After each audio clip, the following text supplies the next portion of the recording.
You're listening to the Pace Radio Network here at paceradio.net. The opinions of the individuals during this broadcast are their own and may not be the opinions of their group or other organizations they may be involved with. All medical advice during our broadcast is not a medical opinion and should be checked with your medical physician.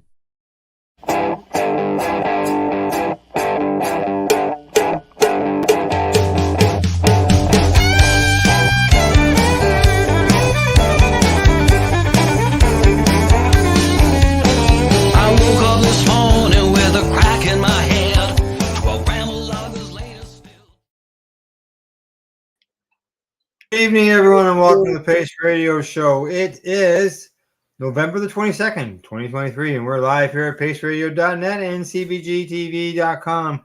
Good evening, Tamara. How you doing? I'm all right. How are you doing, Al? Much better. Much better. That's good.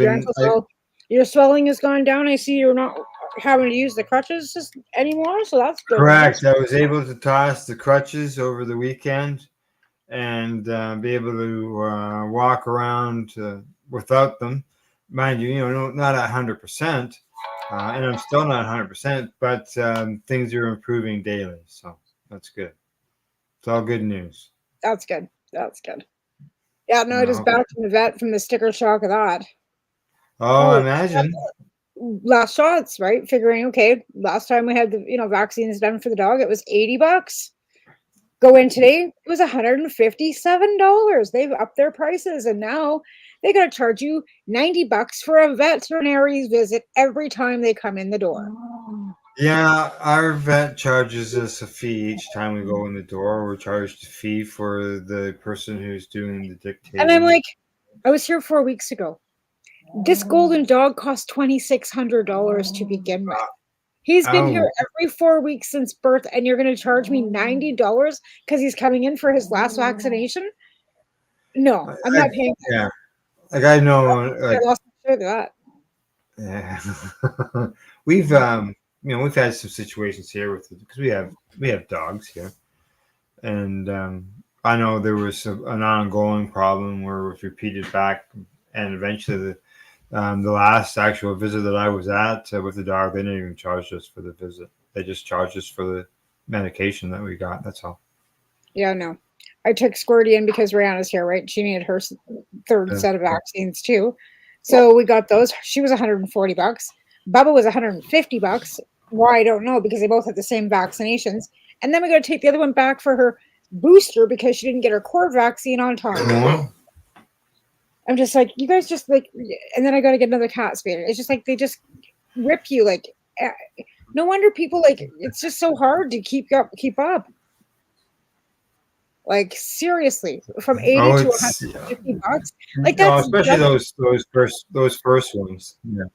That's double. How can you go from charging me $80 4 weeks ago to charging me double 4 weeks later for booster shots? Is it the same drug or is it a different drug? Exactly. The drug price would be different. $25 it was $25 for the vaccines. It's the $90 for the vet check that he's already been charged. He had his first vet check. They're gonna charge me $90 for him when you seen him 4 weeks ago for a pre-exam. Yeah, I lost it. I got my money back. I got my money back. I did. I got my money back. Damn straight. You don't charge me $90 when you saw him 4 weeks ago. Well, that's good. Got your money back. I did. Right. I was mad. Today. Just just tired of getting ripped off. Like, seriously, just tired of, every time I turn around, it's money for this. It's money for double down on this. Like, and then with inflation being the way it is and everything else, your groceries, you go get a bag of groceries. Now there's a sugar shortage. You can't get sugar anywhere. So everybody's like, yeah, about this sugar. Like, and so they can up the price of sugar, right? No, I saw you had posted something about some sugar shortage. I don't know. I don't buy. We don't buy sugar here, so I don't know anything about a sugar shortage. Apparently, Roger. Other than what I read that you posted on. What's that? Apparently not. Apparently that's why Because I'm an There she asshole. goes. Yeah. All righty. Well, what do you say? Time to bring in our guest? Yeah, for sure. All right. Well, tonight our guest has been helping patients, with education as well as access to cannabis for many years, and he's still helping patients and other people today with businesses and things like that. So, at this time, I'd like to welcome our guest, Steve Biggs, to the Pace Radio Show. Welcome, Steve. How you doing? Good, thank you. I'm good. Now, Steve, some people know you as Biggie as well, right? Yes, correct. Biggie Big Bud. Yep, you bet. Biggie Big Bud. That's right. That's right. So we'll probably address you in both ways Didn't tonight. you Who try? knows? You tried having a lounge at one point too in Ottawa, didn't you? No, I worked in a lounge. That's what it I was. worked at Hotbox, Right. and then Oh, Toronto. it's Yeah. always I've advocated for lounges, and Yeah. I've been like we've done protests for lounges and stuff like Right. that. Right. Definitely, Well, and I still for believe we those, should have lounges. so Yeah, of course we should. we'll get into that tonight. I'm going to mark a note down on to discuss lounges because lounges, I believe, are important, and we did have lots of lounges before legalization. But first, let's get you to maybe do a quick bio, 30-second bio, whatever. I know it might be hard to squeeze it all in, but for you to give you everybody a quick rundown for those people who don't know you. Yep. So I was started as a medical patient, which got me sort of involved in the cannabis community. I became a medical patient 2011 from car accidents. I went to the Treating Yourself Expo, and that kind of introduced me to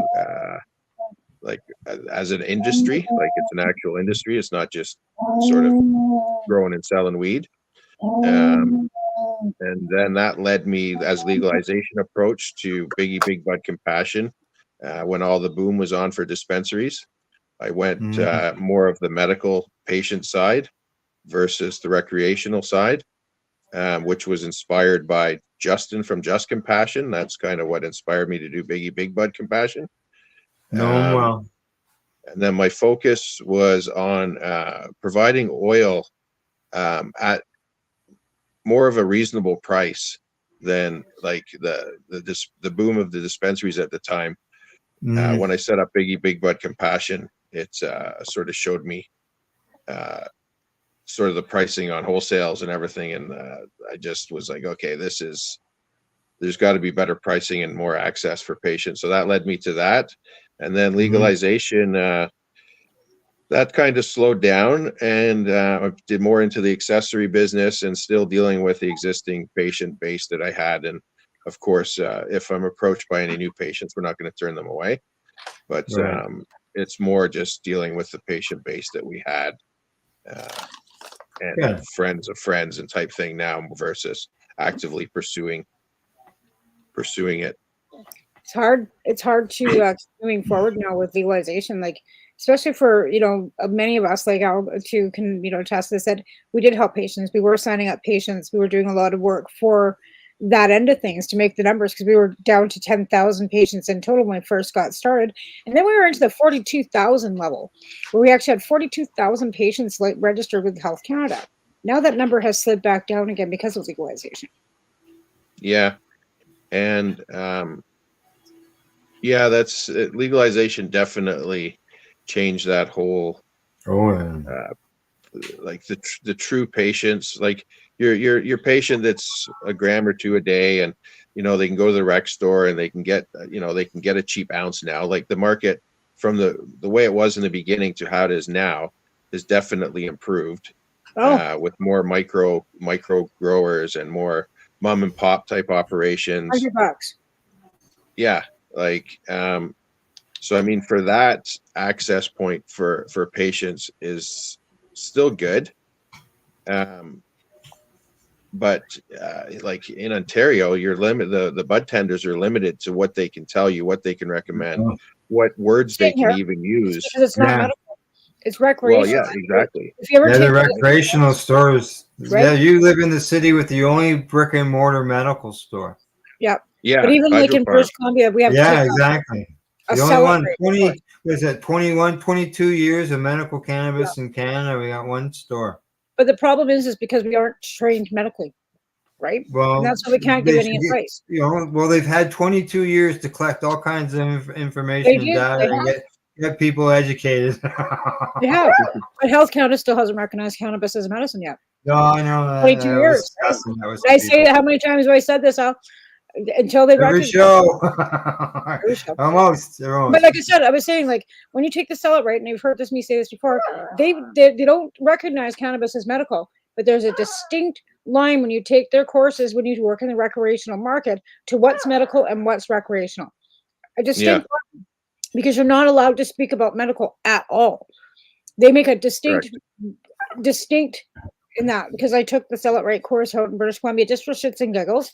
I work in a grocery store. I'm not working in cannabis at all, but I did it just for shits and giggles. So I've got my Sell It Right, but there's a distinct line. Yeah. Yeah, I did mine. It's CanCell in Ontario. Yep, and I did mine when it first came out.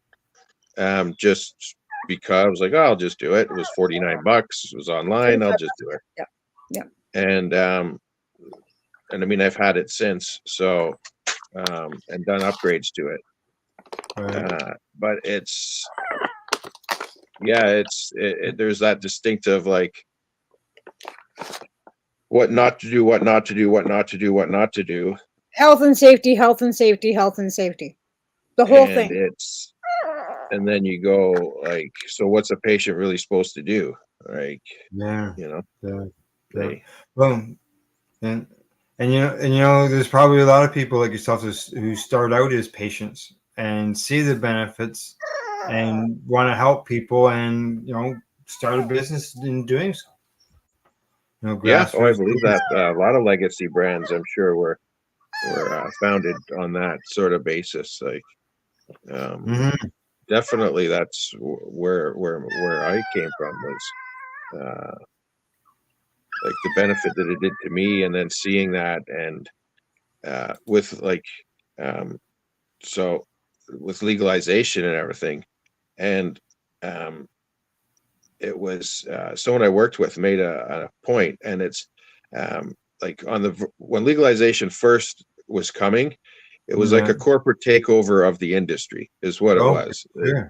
They tried to get rid of the MMAR with the MMPR, which was outlawing home grows. You have to buy off a licensed producer, THC caps, low gram, like 1 a day, 2 gram a day prescriptions, half gram a day prescriptions they were giving with 12% THC cap. So, oh wow, like you can order 15 grams of milled flour that's 11.5%.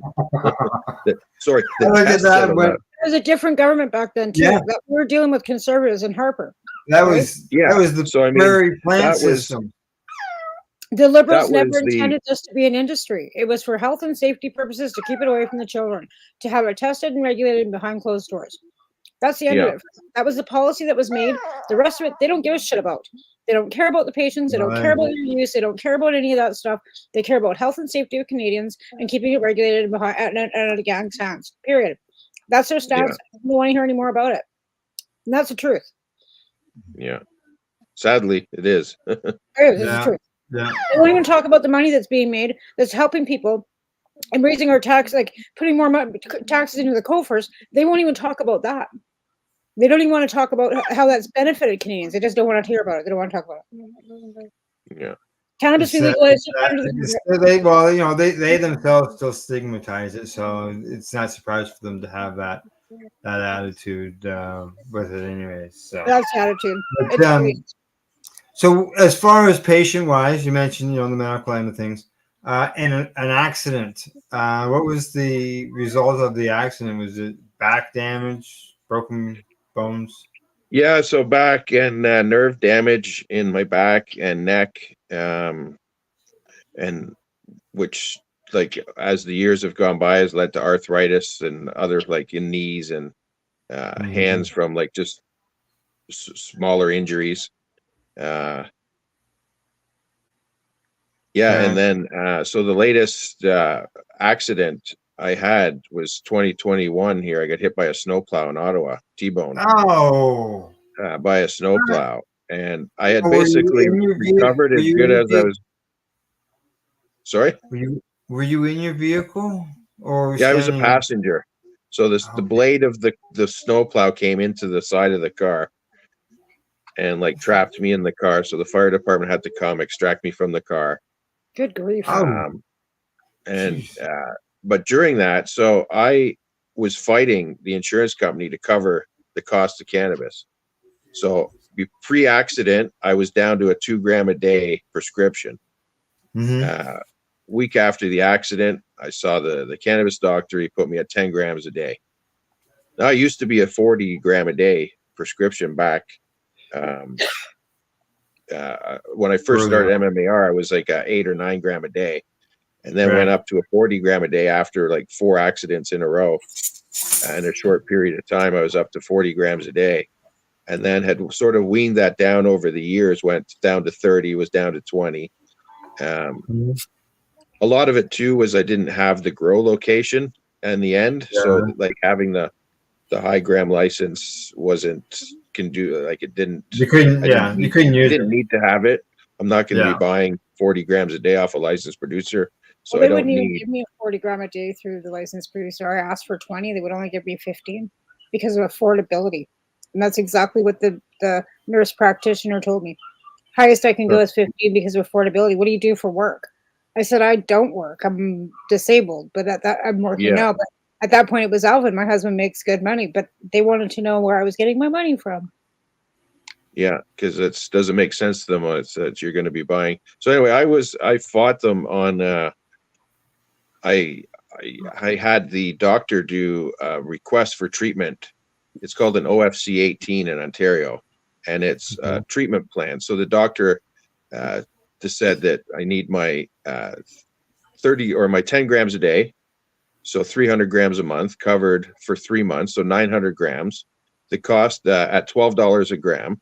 So the plus a fee for the clinic that's going to distribute this 900 grams to me. So it was like a $13,000 invoice to the insurance company. Needless to say, they denied it, like instantly denied it. But I had taken it to I had a court date coming for the tribunal to try and fight this in court to have them cover it. And they decided to settle out the accident before the tribunal thing. But I suspect why they did that was, so I had to do a discovery, and they told me that I'm not allowed to delete any social media content because they're basically they want to look at all my social media. So they wanted it to be intact as it was that day that they did discovery. So I had to promise that I wouldn't delete any content, right? What they're looking for is like me of pictures camping where I'm like chopping wood for a half hour. Like, look at it, like obviously stuff I'm not going to be doing, right? Yeah. That I'm not able to do. But that's what their gist is to look for stuff like that. So I think they looked at my social media and realized if this guy goes to court and wins or partially wins this tribunal for cannabis, he's going to be telling every single person that he knows about how to do this, how to go about doing it. Because I was posting about it before it happened. I'm like, I'm like taking them to the tribunal. We're going to prove that cannabis should be covered for motor vehicle accidents. And it's going to help all patients moving forward. If I win sort of this tribunal, we can use this as a precedent to show other patients how to do this if you've been involved in a motor vehicle accident, right?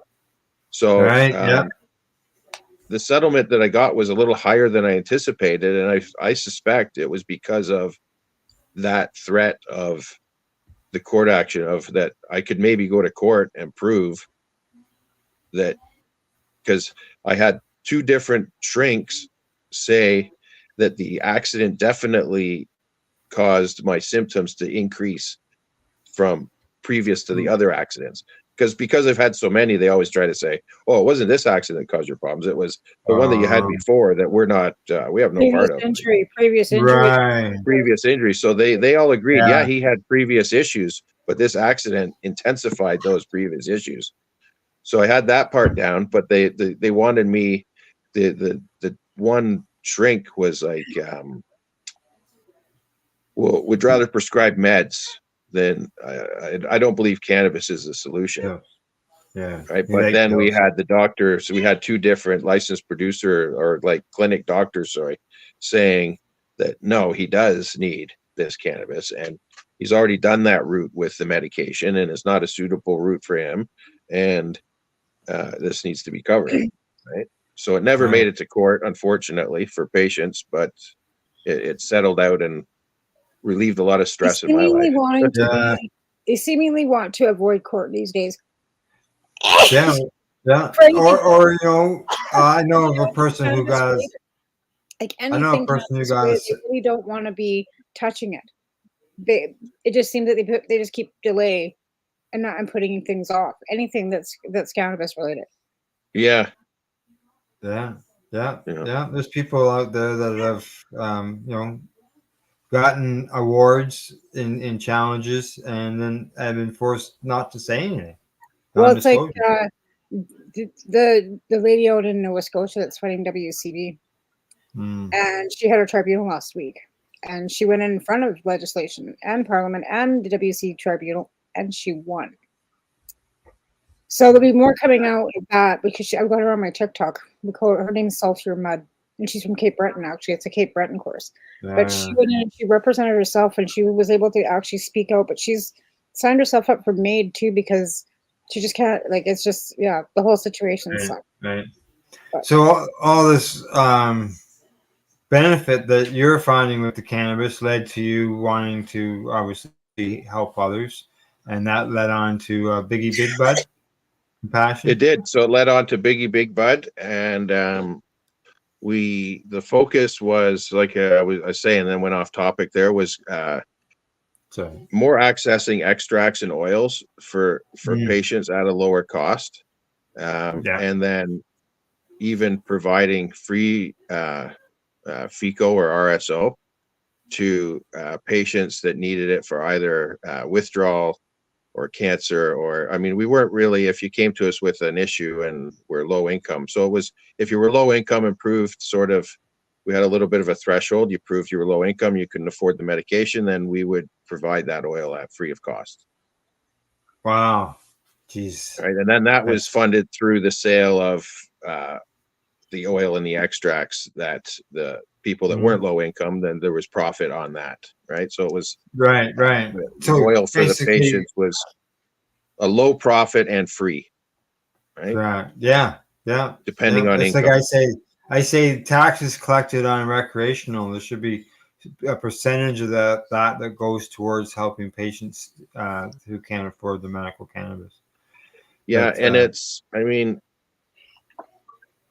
mean, realistically, the production cost to make the oil, like even for me to have it processed and made is under $2 a gram. A gram of RSO through OCS is almost what it's under. I think it's $26 or $28. So you can buy. Do they call it RSO or do they call it FICO? Because I call it FICO, but is it what do they call it? The OCS? I can't remember. Or, it's I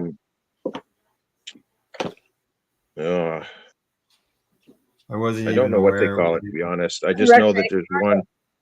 It's just extra. Yeah, direct on the OCS. It's up on OCS. So they'd have distillant.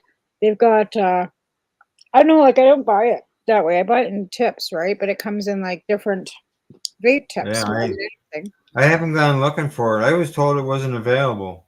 And it's not really a distillant, but these are more like just a clear honey oil. It looks like a vape can. But honey oil is pretty much a full extract too, right?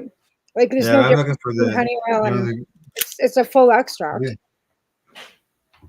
That's clear. You can get it. It's clear.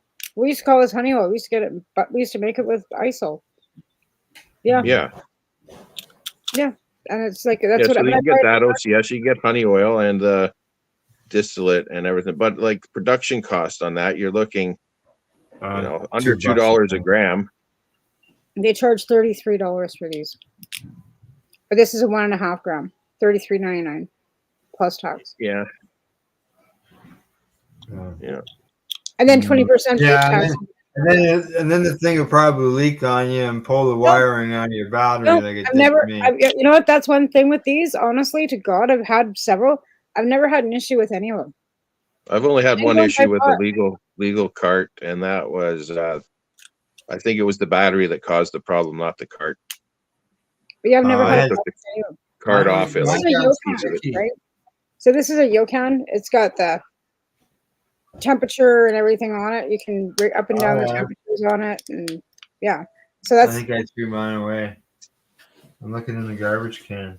But I did Shotterizer for a long time too. But then you're putting the extract on the coil and then having to screw around with that. Look at that. Look at my battery. This battery has got a full charge on it. I put the cartridge on it. I pulled it out, and you can see it pulled the friggin' battery right out of it. It's a brand new battery.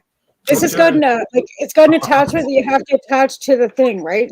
So with this one, you actually have to screw the cartridge into this piece.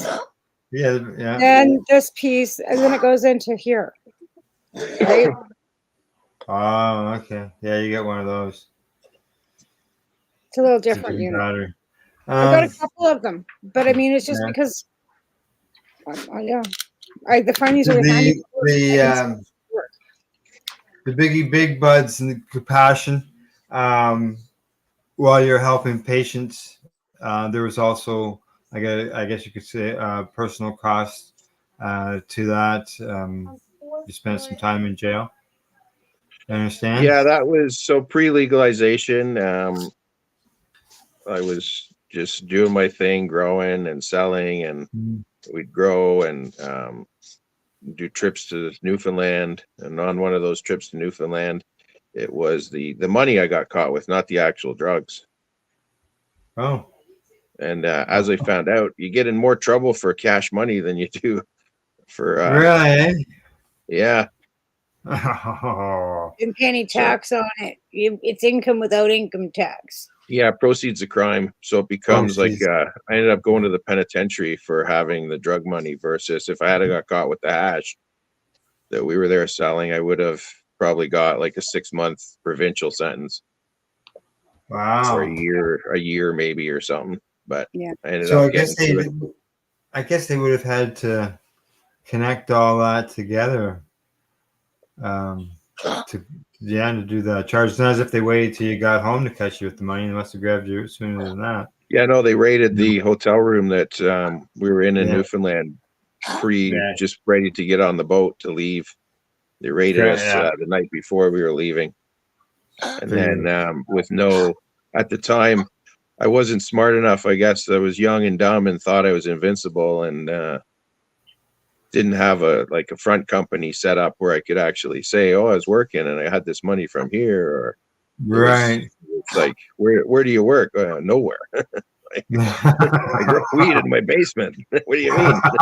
That's a conspiracy for the purpose of trafficking and money laundering type of. Yeah, so it's the charge was actually possession proceeds of crime. Yep. Oh yeah. Yeah. And. It was my second one, so it was like ended up going to the penitentiary. Yeah, extra time. But the thing with you go to the pen because you have previous, right? It's not because but the thing is, it's still cannabis, and it's just like, how can you put somebody away for cannabis, even if it was a previous, even if it was your second, third, but yeah, like cannabis.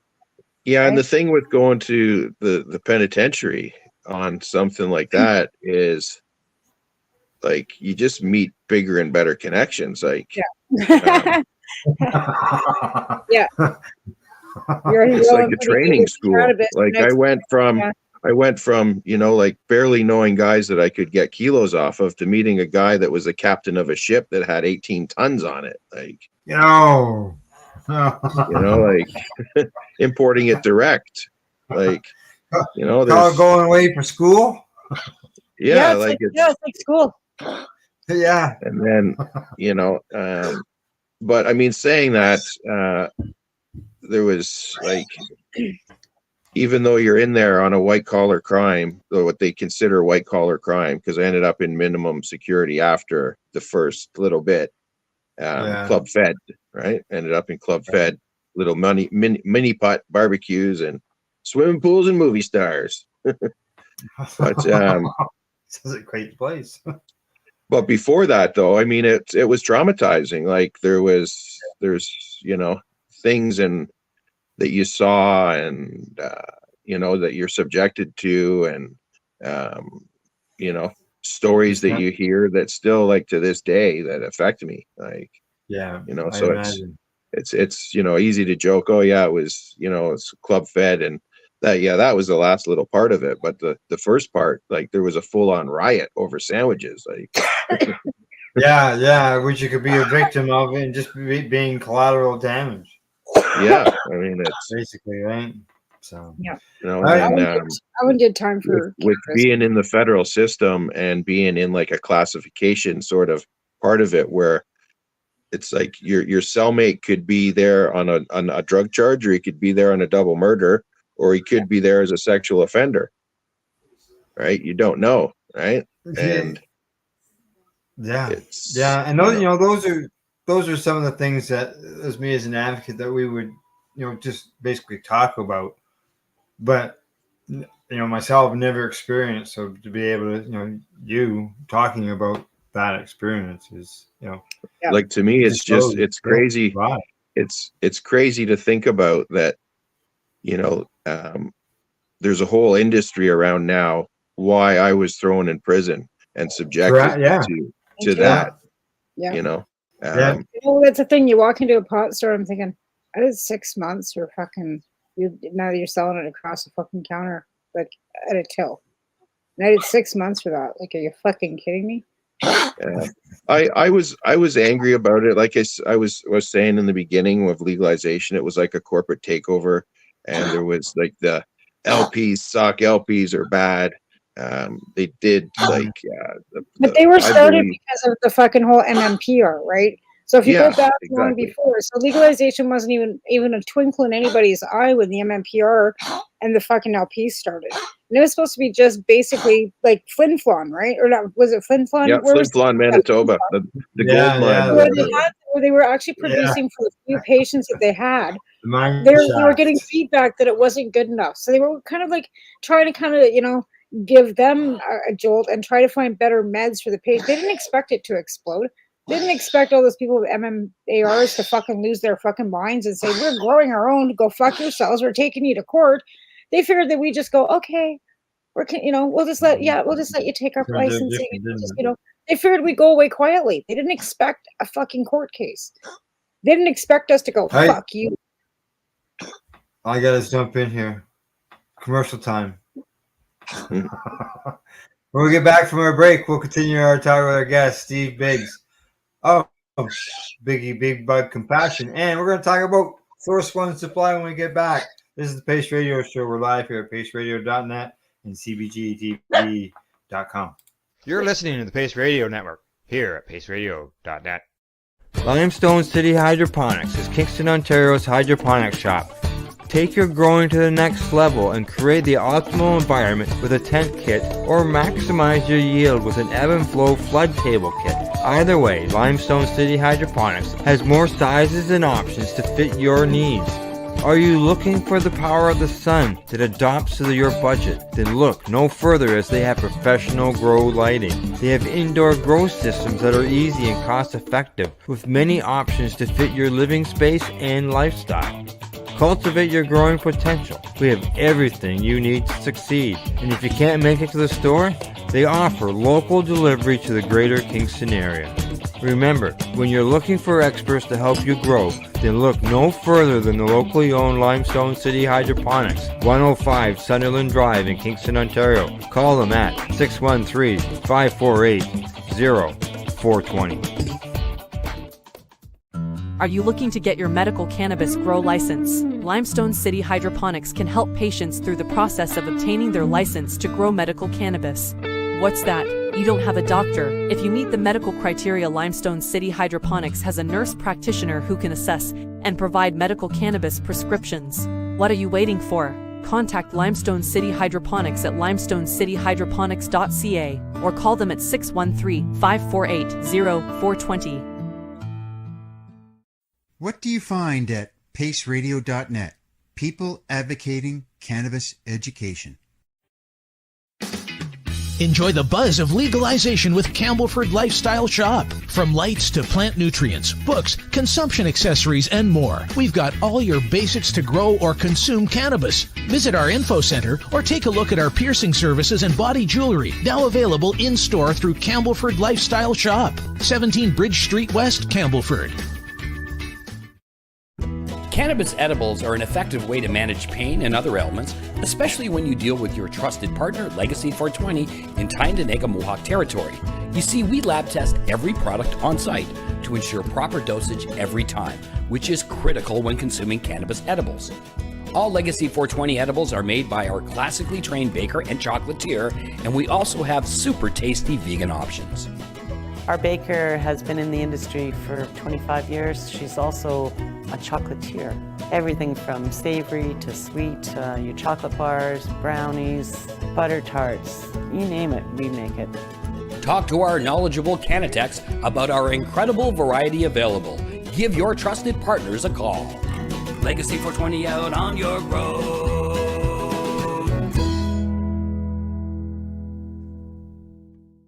You're listening to the Pace Radio Network here at paceradio.net.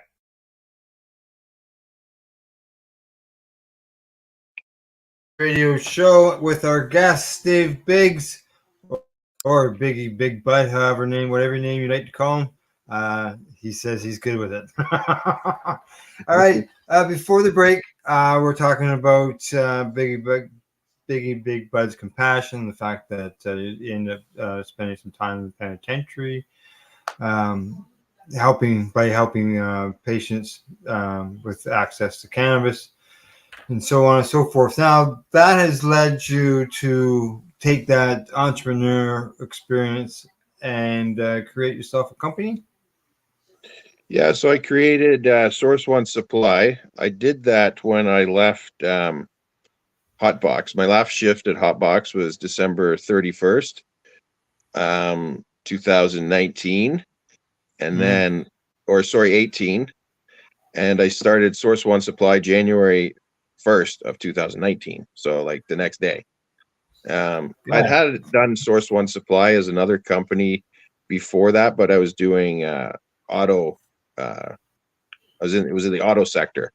So I used the same name. The company had just not really done anything in a few years. So I liked the name Source One Supply because I kind of like try to do. I don't stick to one product. So it's not like Biggie's bongs and I sell bongs. Like I'll sell bongs, but I also sell sprays and baskets and papers, and we're getting into doing selling whatever you want, like whatever. Yeah, so the name was versatile. So it's Source One Supply. You're one source for supplies, right? Yes, whatever kind of supplies you want to supply. So that led me to that, and obviously I was focusing on 420 supplies, and in the beginning we were doing gardening setups and things like that too, but the latest car accident kind of put an end to that for me. I can't really be lifting bales of soil around and setting up grow tents and crawling around and hands over my head for hours hanging lights and stuff like that anymore. So I got that part sort of sold off, the last of the grow stuff. I still got a couple remnant things laying around, but mostly all the grow stuff's gone. And we're now doing more accessories and trying to do like novelty accessories. So I mean, there's a million sites and a million people that sell pipes and bongs and papers and wraps. And I mean, so we're trying to bring in like different products. One of the things this year was Snoop on the Stoop. It's like the elf on the shelf, but it's Snoop. Okay. Snoop Dogg on the stoop, right? With a joint in his mouth. Is the rumor true that Snoop was going to quit smoking weed? That was all a big marketing hustle. I saw something about that, and I went, "That ain't going to happen." What? Yeah, no, it was a it marketing had to do hustle. it had to do with barbecue pits, not barbecue pits, but fire pits for out on your deck. Okay. Anyways, back to the Snoop on the shelf. I have other issues. Yeah. So then I was doing events and like grassroots events and vendor markets and stuff like that with all these products. And then COVID hit, and that changed everything as well. The way we were on the verge of looking for a storefront and actually opening like a shop and doing everything out of a storefront. And then COVID hit. So it kind of, I'm so glad we never did a storefront, because it would have just went under within like a short period of time.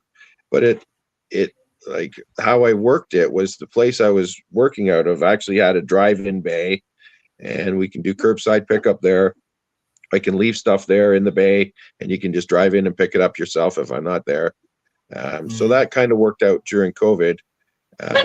Nowadays with online, like you were saying earlier, you went to my website and it shows like a template of a cactus store. I was going, what? I've slacked on my website. So the goal is to get everything up on the website in the new year.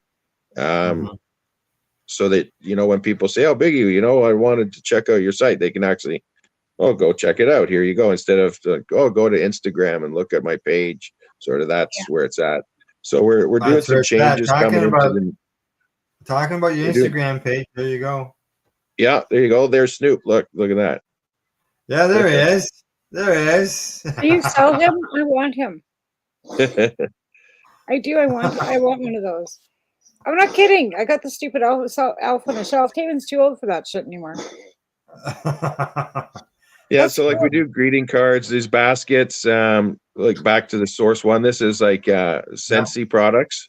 So wifey does Scentsy stuff and had a bunch of extra Scentsy stuff. So we did some Scentsy baskets that we incorporate our own bath bombs, and we'll mix it up. You can do obviously a straight Scentsy product thing, or you can mix it up where I put some can of products in there with the Scentsy products. So those we're doing baskets. They're accessory baskets with legacy brands that our own legacy brand, Gangetarian Edibles, that we were doing in the baskets, and then sourcing other legacy brands and putting it in. And we'd always like sort of source stuff from people we knew, like brands that we've worked with at Karma Cop, contacts we've made over all the years and stuff.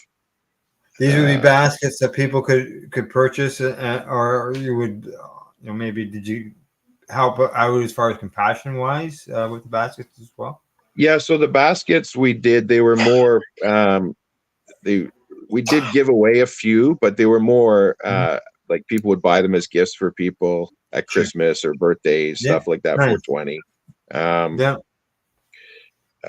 We did do a couple, but it was more meds than accessories and sort of blunt wraps and stuff like that. Like patients don't need blunt wraps, and they'd rather have a gram of RSO or a gram of shatter or some flour or whatever versus, a bunch of papers and swag and stuff like that, like basket filler or whatever.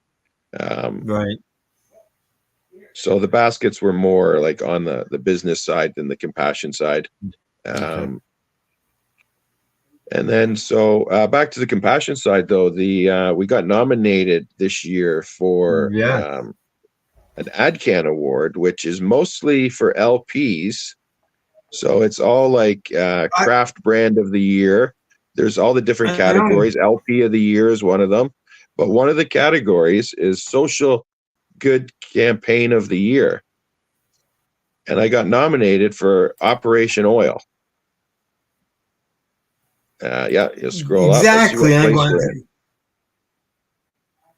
We'll see what place I'm in. I think it goes in the order of the place I'm in. So in this one, it's showing I'm in second, I think. Right on. Yeah, that's me right there. I don't know. That's you right there. Yeah. So if you look at all the other names in the categories, they're licensed producers or stores or brands that supply stores. So like when I saw you promoting that you were nominated for this, I'm going, hang on here.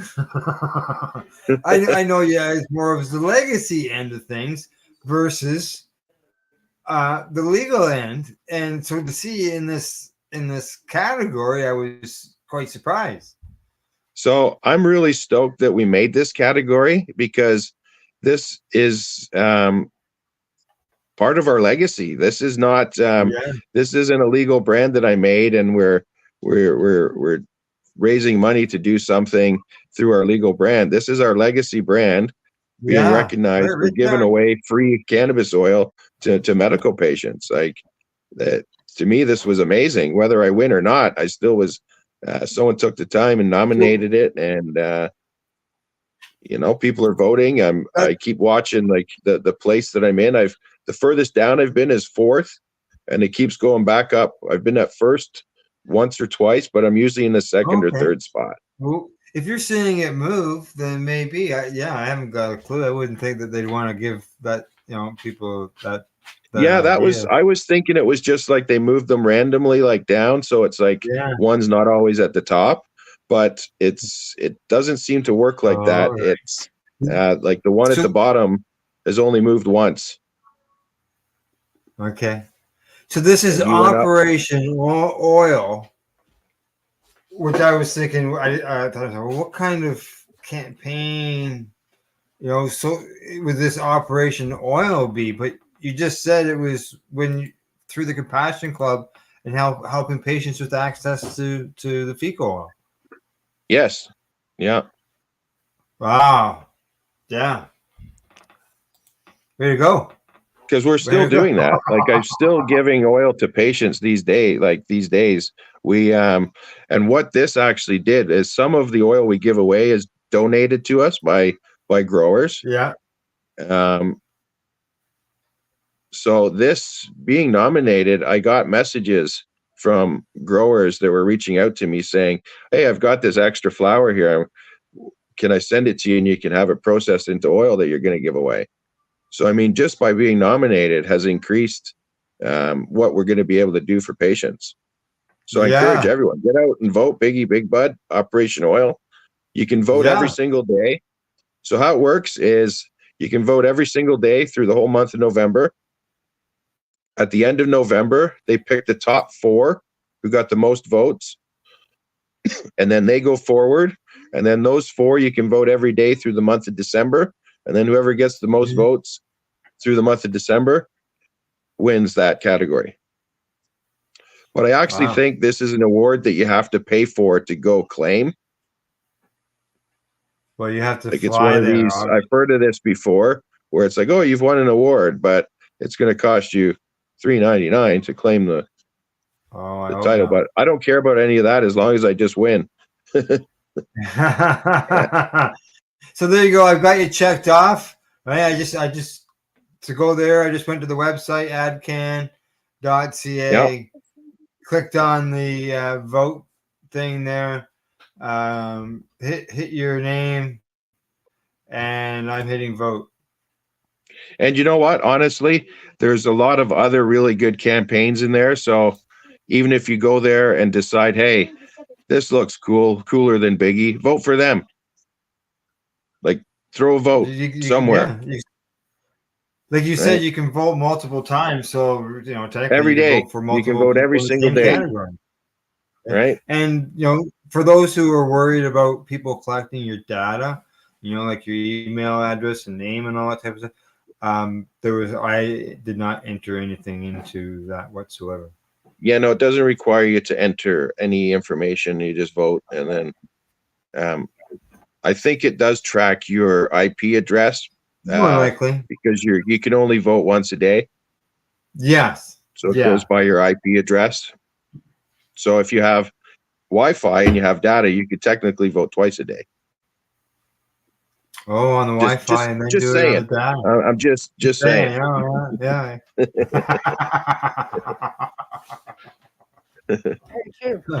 No, that's. I think that's excellent for that recognition, for helping patients in from a legal event, for something that you've been doing like this. So it's good.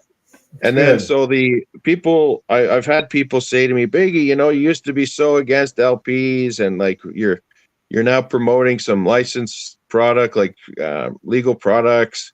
Yeah, we'll get into your reviews. I had someone say to me, I had a longtime activist say to me, I didn't fight for legalization so that I could continue to be forced to buy unregulated cannabis. Now, I've seen that quote.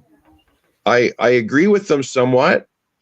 I believe it should be your choice. If you decide that you love Biggie's weed, you should be able to come to me and buy my weed. Yeah. If you like Tweed and that's who you like, you should be able to go to the store and buy Tweed weed. The open market, yeah. A free and fair open market. Now it's you can go buy I can sell you a basket of tomatoes on the table out in front of the house. Because you can gift 30 grams. So you can gift 30 grams, right? So both agriculture wanted to, you could just gift it 30 grams. Well, so that's our loophole for giving away the oil, is it is legal to gift up to 30 grams.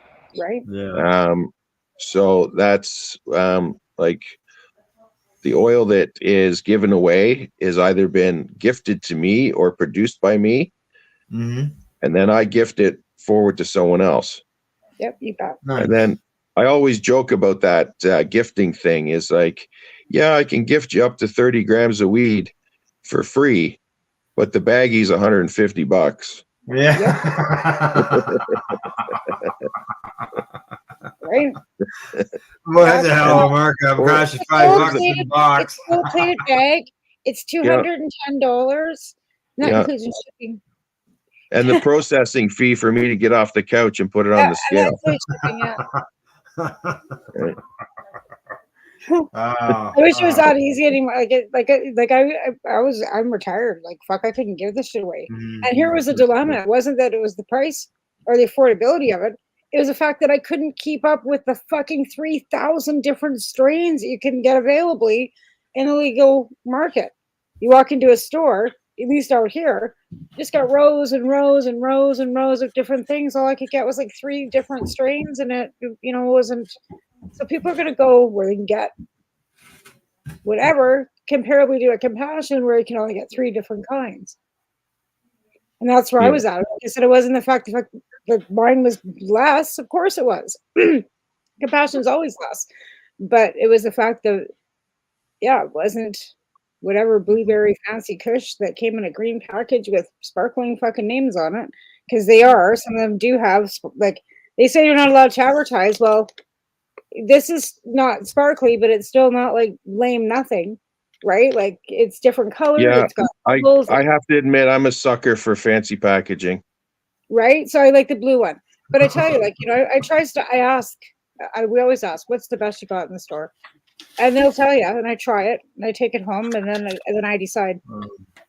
And some of it's okay, and some of it's not so okay, and some of it's really good. Like, I try and stay within the legacy market, ones that I know, people that I know. Like, I'll go to Mood Ring because I know it's Jose, right? Just saying. Right? Like, that's just who's growing for Mood Ring, right? Is he still with Mood Ring? Because I saw something so Mood Ring is owned by a company that also owns the rights to Coco Melon, the kids show Coco Melon. And they said that they were going to get out of the cannabis business because they had a new deal coming up with Coco Melon and some food manufacturer to do some kid snack. And they didn't think that the cannabis part of their portfolio was still a good look for them. So they were getting out of the cannabis industry and selling off mood ring. Oh. So, because I tried their Florida Citrus Kush and I was in love with it. Like, well, I and mean, then I I couldn't haven't. get it. Then I couldn't get it again. And then I heard that news, and then I saw Mood Ring back on the market again. So I don't know who took over the Mood Ring brand, or if Jose is even still with Mood Ring anymore. That's possible. I don't know. Like I said, Yeah. When I can get it, I get it. But I also stick to some local ones. Like we've got Rocky Mountain Farms out here that I know the grower, right? So I'll buy his stuff. I'm not necessarily buying just Mood Ring because I thought it was, you know what I'm saying? Like there are a few out here that, because BC, the growers here can go directly to the stores, right? So we've got a few that are going directly that are locals that I know, and I just bought, I'll buy theirs. This one here is from Ontario, actually, because it'll tell us it's an Ontario provider or whatever. I like the color of the package, that's why I bought it. And it's an indica. It's always indica and it's blue. Okay, we'll try that. Because I actually tried the Woody Nelson. Okay, you're attracted to the packaging. Well, I bought the last one because it was Woody Nelson. Isn't that what the government is preventing? And Willie Nelson strain, right? And we go, oh yeah, it's really good. It was. You tasted it. That was the last show. It had been eradicated. You could taste that like no terpene. It was terrible. But everybody's raving about this Woody Nelson. So yeah, I grabbed that. It was garbage. No. Was that that was the combination Woody Harrelson? And Willie Nelson, yeah, it's called Woody Harrelson, or it's called Woody Nelson, is what the LP is called.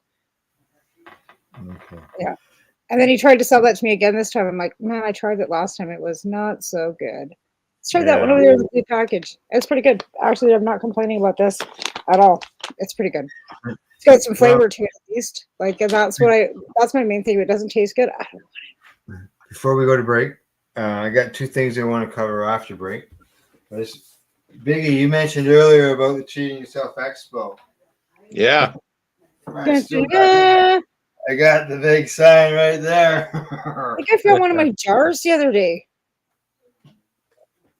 Do you still have your jars, Al? I think I found one of my jars the other day, actually. I don't know if you can see, but this is a picture. This is a character picture of Michelle Rainey.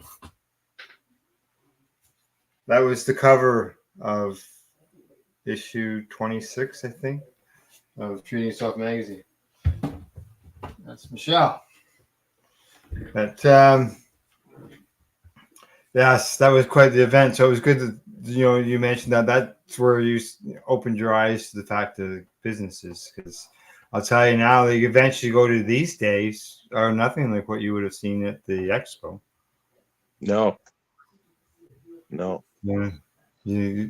Those days you saw plants. People had the lounge on the floor. And I remember being amazed by that. I was like, I've got my MMA. I can get in there. Right? You can get behind that. Guy standing there, you got your papers, go behind the little fucking curtains and in there. It was funny, me and Debbie walking, there's John Conroy sitting there with his fucking in his suit, fucking hauling on a bong. I was just like, holy God, it just looked seeing John Conroy in his suit hauling on a bong. It was I was involved in it in all 4 years. And it was really an opportunity for advocates from all around the world, because there was representatives there from Europe, South America, the States, South Africa, that were there at the event. And people could share ideas and things. And this was all years before legalization was even thought of or mentioned that it was a possibility of happening. We never thought this would happen, to be honest. Yeah. Like, never thought this would happen. And here we are 5 years into it. It's not as bad as I thought it would be. Yeah. Time for another break. Okay, pay those bills. When we get back, we'll continue our discussion. I want to talk lounges and reviews. When we get back from the break, you're watching the Pace Radio Show. We're live here at paceradio.net and cbgtv.com. You're listening to the Pace Radio Network, here at paceradio.net. Cannabis edibles are an effective way to manage pain and other ailments, especially when you deal with your trusted partner, Legacy 420, in Tyendinaga Mohawk territory. You see, we lab test every product on site to ensure proper dosage every time, which is critical when consuming cannabis edibles. All Legacy 420 edibles are made by our classically trained baker and chocolatier, and we also have super tasty vegan options. Our baker has been in the industry for 25 years. She's also a chocolatier. Everything from savory to sweet, your chocolate bars, brownies, butter tarts, you name it, we make it. Talk to our knowledgeable Cannatex about our incredible variety available. Give your trusted partners a call. Legacy 420 out on your road.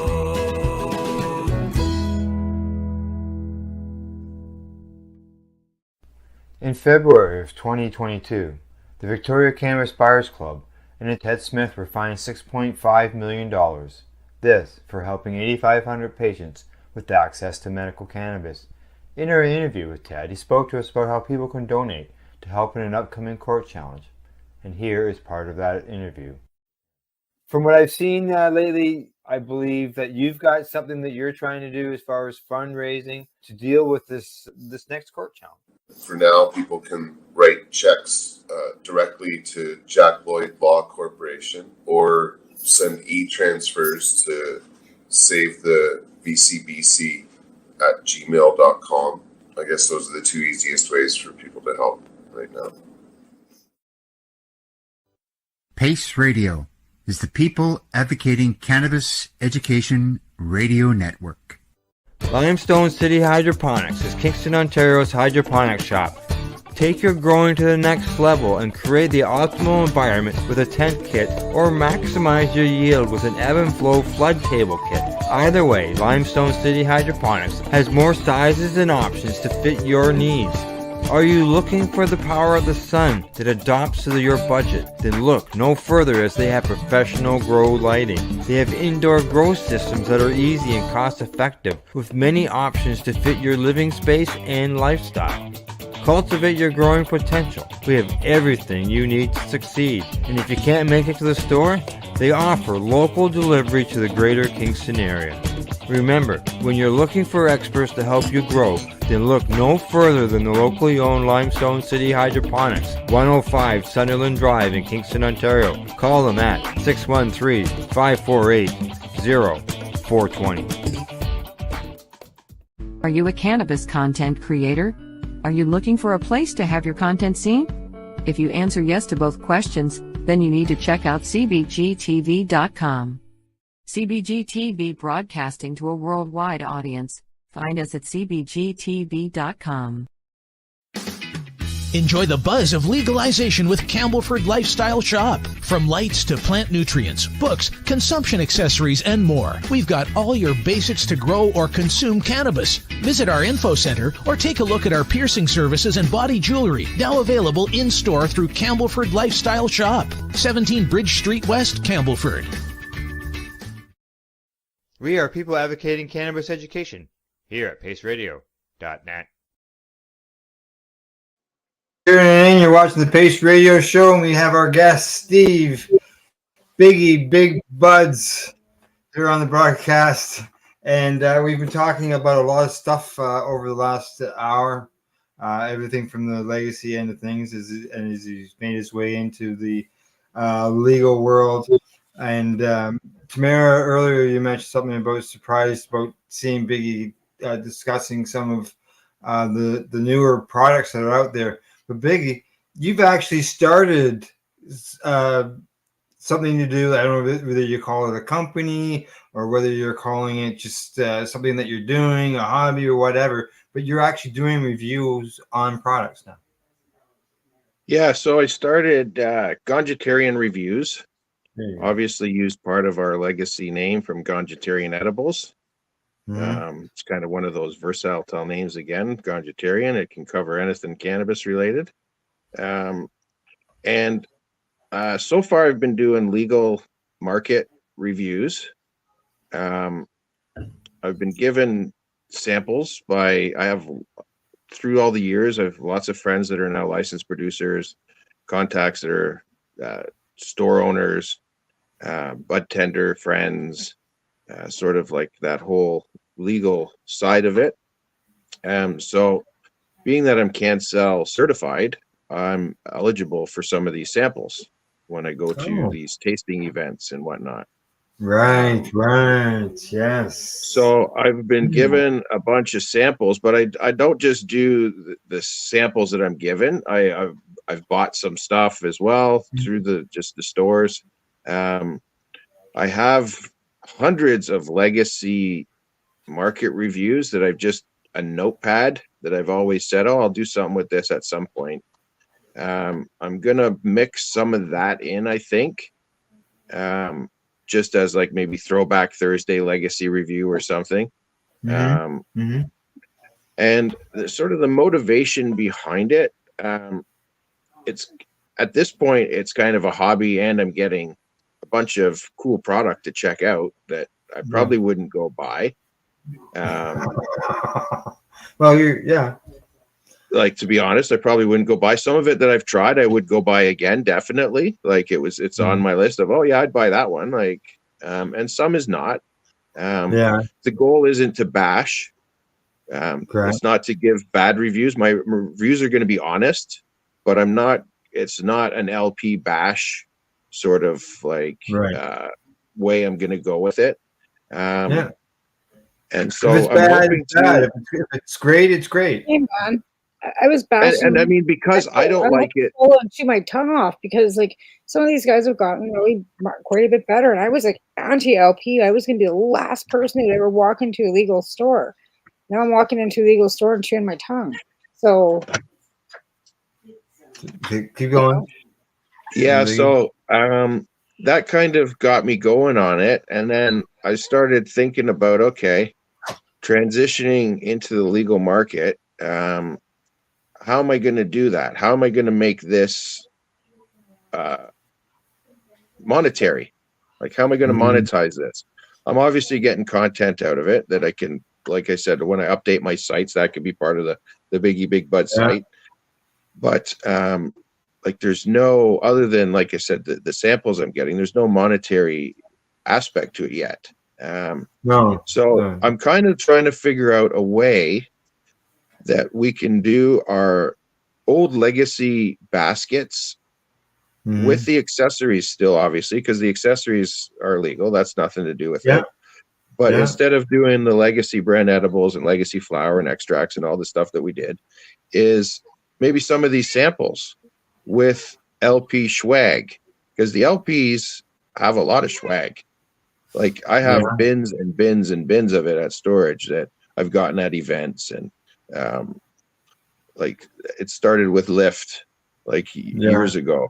Like, there's frisbees, there's battery chargers, there's keychains, there's lighters, there's papers, there's filters, there's like, I've got bins and bins full of it. And that kind of got me thinking, well, okay, it's you can gift cannabis. It's legal to gift it. LPs aren't allowed to just give away. But just everybody. Retail stores can't use an enticer or anything. They can to bud tenders for education and research purposes. And then that leads into our topic of lounges as well. So I'll touch a bit on that. There's events now. There's events now that are doing LP sampling tasting events. So you go there and you're a bud tender, and you can go there and smoke, and like it's a lounge, and it's an event. Now there's the ones that I've been to, the ones here I've been into in Ottawa aren't like that. They're in a license, like in a bar, and you're actually not allowed to consume anything inside, edibles or anything. You have to go outside. Like, if you're given a sample of a drink, you can't consume that cannabis drink, even though it's a drink, it's not smoke. You can't consume that drink inside that licensed venue. You have to go outside, drink it, and come back into the cannabis event. Right? But sorry. Now there's like, I know, but saying that, there is, I've seen events in Toronto. That they're licensed producers that have space, and they're hosting these events, and they're smoking inside, and it's like a lounge. It's all set up just like a lounge. Research. And it's so exactly, it's research, lit research. It's research and development. Yeah. Right. It's research and development. So that's the Karma Cup. That was one of the ones that they did the tasting on. Right. And that's where they did all their judging, their pre-judging to determine what was going to go into the packages. Exactly. So I'm all for that. I think that's amazing. That's how it should be. So why can't that lead into lounges though? Yeah. Yeah, exactly. Like, and then the argument is always, oh, it's the Ontario smoke in Ontario. It's the argument is, oh, it's the Ontario Smoke Act. It's a workplace. You can't have smoke in a workplace, yada, yada, yada. I know from 100% experience, people line up that want to work, people that want to work in these type of places don't care about that, as long as the no tobacco part of it's enforced. Correct. Right? Yeah, Like Hotbox. You couldn't go into Hotbox and put tobacco in your joint and sit on the patio, even if you were outside on the patio, and smoke with tobacco in your joint. I mean, people did, and they snuck it in and stuff, obviously. But that was the rule. There was no tobacco, meaning no blunt wraps, no tobacco mixed in, no poppers in your bongs. Yeah. None of that was allowed. And if you were caught, you were told, asked to leave. Right. Just so you know, your camera's starting to cut yourself off at the eyes there.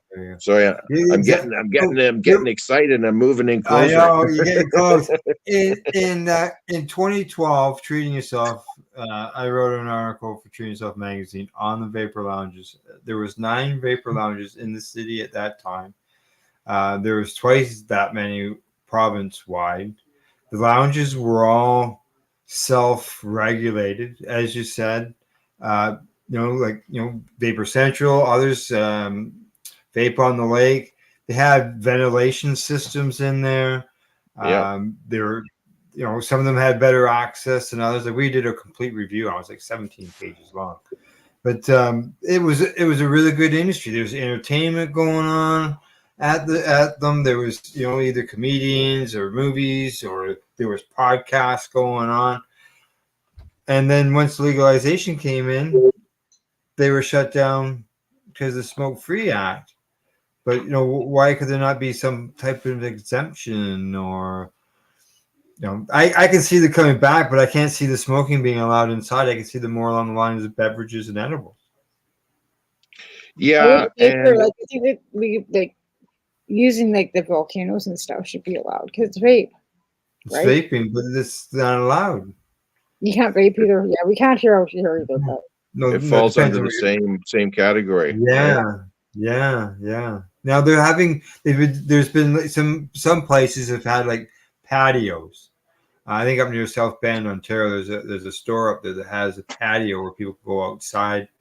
And so that store, I actually messaged them when they brought that out. They says, "Oh, the Bend, behind the Bend, it was called." Yeah. And I messaged them about this when they first started posting about this. They posted that if you had a receipt from the store in the front that you made a purchase from their store in the front, you could go into the back and use their patio, their lounge. Right. So it was, you could go in the lounge, but you had to make your purchase. So I messaged them. I was like, well, what about, say, a medical patient comes in that's growing their own? Like, you're going to refuse them access to your back lounge? And they never did answer me, but that was the gist of, like, it's like, yeah, we have a lounge only if you make a purchase at the store in the front. It'd be like going to the bar. Well, you can take your own wine to a restaurant here in Ontario. You can't go in there with your own whiskey bottle and say, buy a Coke so you can put your whiskey in the Coke. Or give me a glass of water so you can put your whiskey in your water. Right? I understand why they wouldn't want anybody with anybody else. And I mean, I do get the corporate, like the business aspect of it. Is you don't just want people coming and hanging out in your back lounge. There should be lounges that shouldn't have to have a store attached that anybody can access. too. Yeah, Is the whole exactly. point. And, The whole and, point is there shouldn't have to be a store in front to have to get a tag to go in around the back. There should just be access to somewhere to go and have a pop and smoke a vape, and hang out with your friends. Like the lounges in Toronto were charging an entry fee. Yeah, $5. Hot box was $5. Yeah, Vapor Central was $5. Vape on the Lake was $5. Couldn't smoke or you could buy a membership card. Yeah, you could buy a monthly card and just go whenever you wanted, right? Yeah. Like, Yeah. Abby had meals, some food stuff that you could order. Vapor Central was renting bombs. Yeah. So it was. I mean, Hotbox. It was before I was there, and even I think before even I started going to Hotbox, was they had the upstairs, the Medi Lounge. So it was you could go upstairs to the Medi Lounge, and they had an edible menu with food and drinks. So you could go up there and get like a Pixie Pop at the time. Okay, yeah. You could go upstairs and get a Pixie Pop and a Fritz. What was that place called again? I can see it. Medi Lounge. Isn't that where Tracy worked? I believe so. She probably did. It was upstairs of Hotbox. I'm pretty sure it was so there. It was. Yeah, it was like a little tiny little staircase. You went upstairs, and it was like a converted apartment. Yeah. It had like a little kitchen and a patio. The patio out back overlooked the Hotbox patio. Yeah, I'm pretty sure I was there. Yeah, they would do events there as well. Like after the Medi Lounge closed, they still did like private events up there and stuff like that. Right. It was a pretty cool spot. Yeah.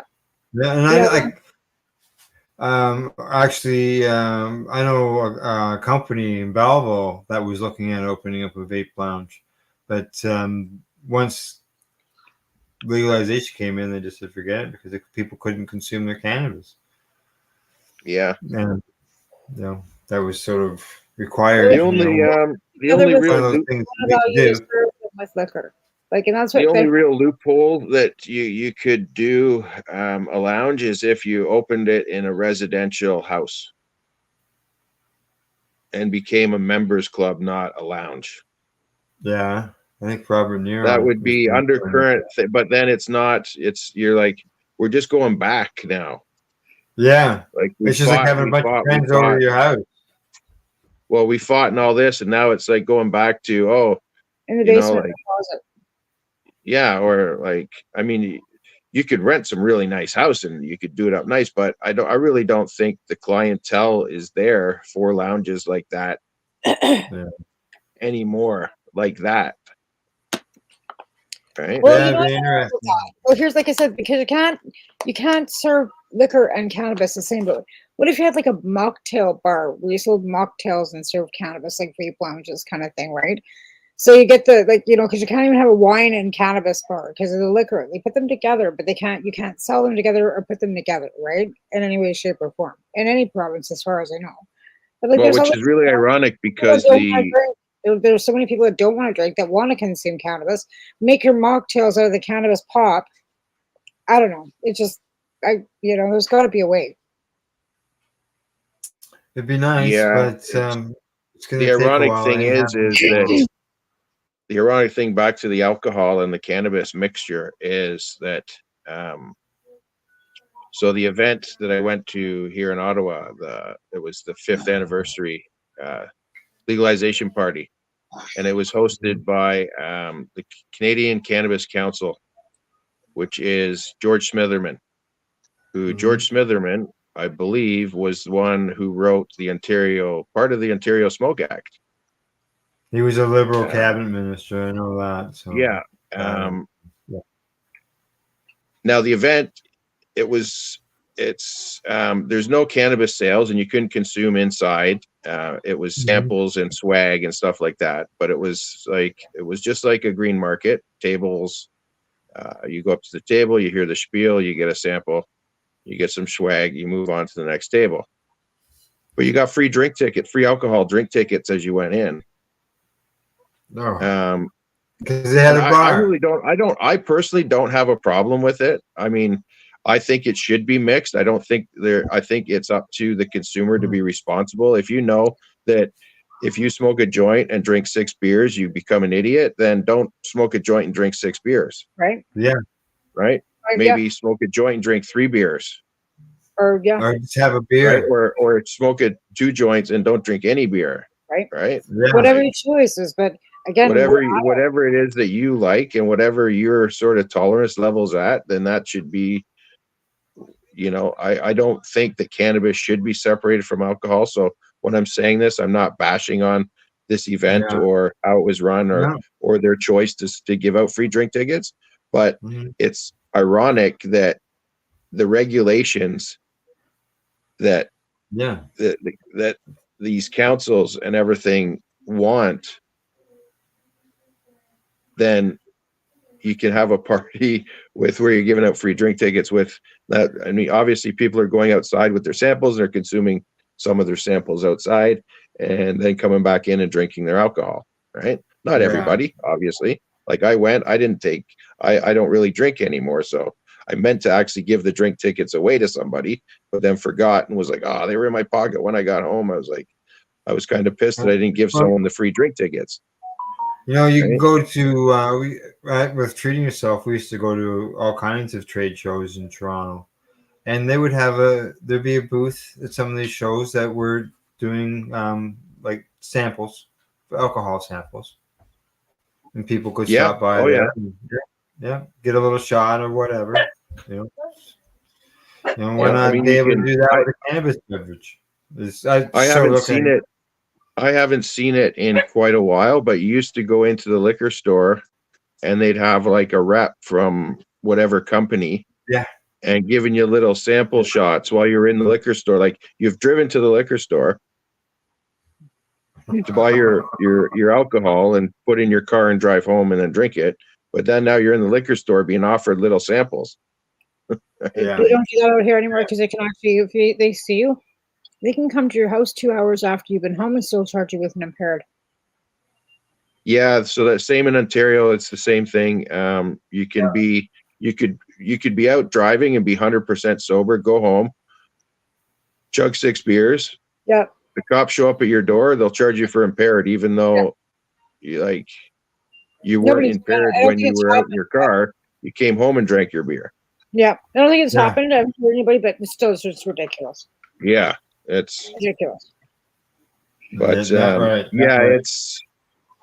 I think alcohol and cannabis, there shouldn't be. It shouldn't have to be separate. I think if you want to have a cannabis event at a bar, so be it. Have a cannabis event at a bar.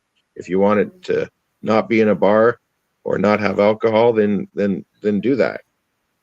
And I mean, your target audience doesn't really care. I mean, I'm sure the people that went and got some of them were like, oh, bonus, a couple free drinks, like. Yeah, I don't think it would encourage. They didn't go for those 2 free drinks like it would be like an alcohol event where there was just alcohol. And it's like, oh, free drinks. I'm going for the free drinks. Like they went to the event for the free cannabis and got a couple free drinks because they went. Yeah. Or didn't use their own user like you, right? Or they got home and found the drink tickets in their pocket and were like, oh shit, I should have gave them away to somebody. Can you use them next year? All right, we're getting down to the final minutes. Is there anything else that you'd like to touch on that we haven't touched on? No, not really. I think we covered it all. We went up. We talked about the nomination, which we do a quick review on that. People to go to AdCan website and vote. We hear a baby. I'm just gonna mute you. Okay, no problem. Go to Big Bud. You'll see them there listed at AdCan under the category of social good campaign. You can go in there and you can vote for Biggie.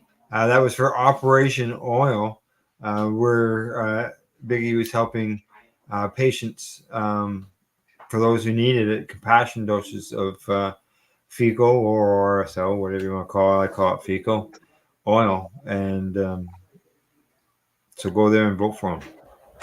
Yeah, Absolutely. every vote's appreciated. That's right, exactly. Okay, what else?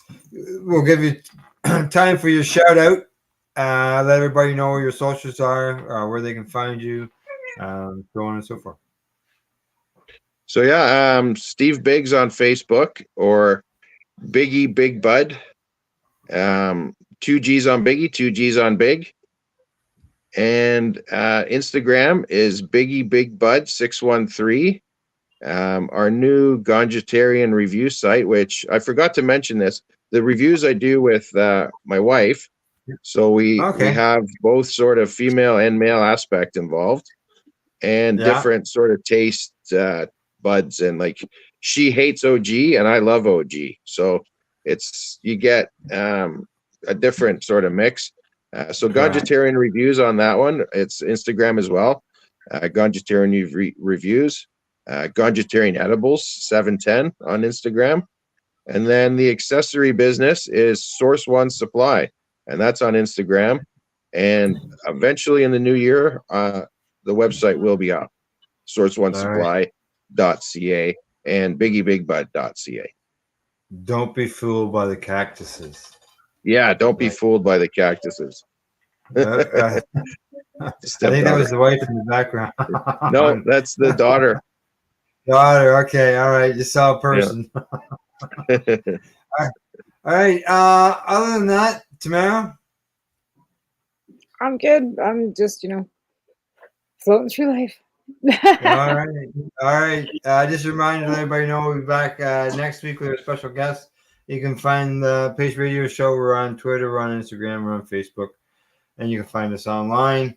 Thanks go to our sponsors, legacy420.com, Limestone City Hydroponics.ca, and the Campbellford Lifestyle Shop. Also, a big thank you to our guest, Stevie Biggs of Source One Supply. Check out his reviews, all that stuff. Thank you. And don't forget, Steve, hang on. I got to talk to you after the broadcast, so just give me a minute here. Also, thank you to Tamara, and for everybody else who's watching. Appreciate you for tuning in the broadcast. We'll see you all next week. Bye-bye.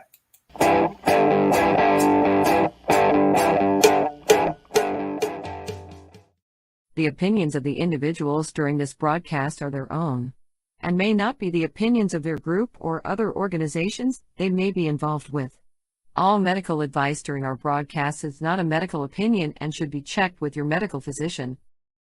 You're listening to the Pace Radio Network here at paceradio.net.